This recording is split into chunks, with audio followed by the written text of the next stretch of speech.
Delhi blast में कुछ मुस्लिम doctors का नाम क्या सामने आया? कुछ शिद्दत पसंदों को समाज को तोड़ने का मौका मिल गया और इस फहरिस्त में सबसे ऊपर नाम आता है शिव शक्ति धाम डासना के पीठाधीश्वर यति नरसिम्हानंद का, जिन्होंने मुस्लिम डॉक्टर से इलाज नहीं करवाने की अपील की है। कहा, ये लोग डॉक्टर के भेष में हिंदुओं का कत्ले-आम कर रहे हैं।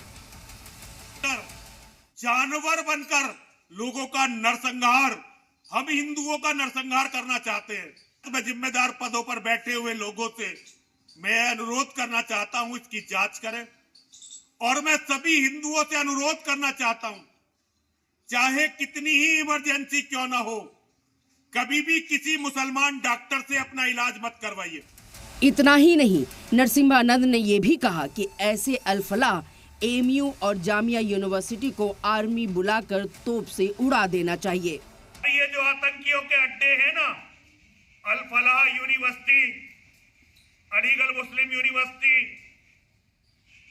जामिया मिलिया, दारुल उलूम देवबंद, ऐसे सारे विश्वविद्यालय को ध्वस्त करवाने के लिए इन पर बम बरसा, इनको कोई बुलडोजर नहीं, आर्मी भेजकर तोपों से इन्हें तुड़वाने के लिए अपने नेताओं पर दबाव बनाओ, वरना बचने का कोई रास्ता नहीं निकलेगा।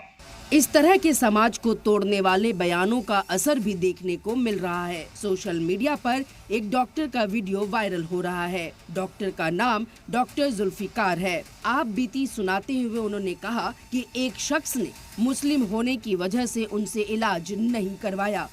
मैं अभी ओपीडी देख रहा था तो लाइन में 4-5 लोग खड़े हुए थे, तो पीछे से कोई आगे वाले पेशेंट से पूछ रहा था कि इन डॉक्टर साहब का क्या नाम है, तो उनका बोला कि जुल्फिकार नाम है इनका। बोला अच्छा मुल्ला है, तो बोला हाँ मुल्ला है। तो पेशेंट लाइन तोड़ के दूसरे ओपीडी में चला गया दिखाने के। वहीं नरसिम्हानंद के बयान पर मुस्लिम मजहबी रहनुमा ने सख्त अल्फाज में मजम्मत की है। उन्होंने कहा कि इससे समाज में नया तनाज़ा खड़ा करने की कोशिश हो रही है। निंदनीय बयान है और ये इंसानियत को तबाह करने वाला बयान है, और ये वो बयान है जो आतंकवादी बयान देते हैं और आतंकवादी धमकी देते हैं। ऐसे में सवाल ये है कि आखिर क्यों दिल्ली धमाके जैसे किसी भी हादसे के बाद बदअमनी फैलाने वाले ऐसे लोग को छूट मिल जाती है। लगातार अपने मुस्लिम मुखालिफ बयानों की वजह से ही नरसिम्हानंद सुर्खियों में रहते हैं, क्योंकि इसके अलावा इन्होंने कभी अमनो अमान की बात नहीं की। इसलिए ऐसे लोगों पर सख्ती और कार्रवाई दोनों की जरूरत है। ब्यूरो रिपोर्ट, सलाम टीवी।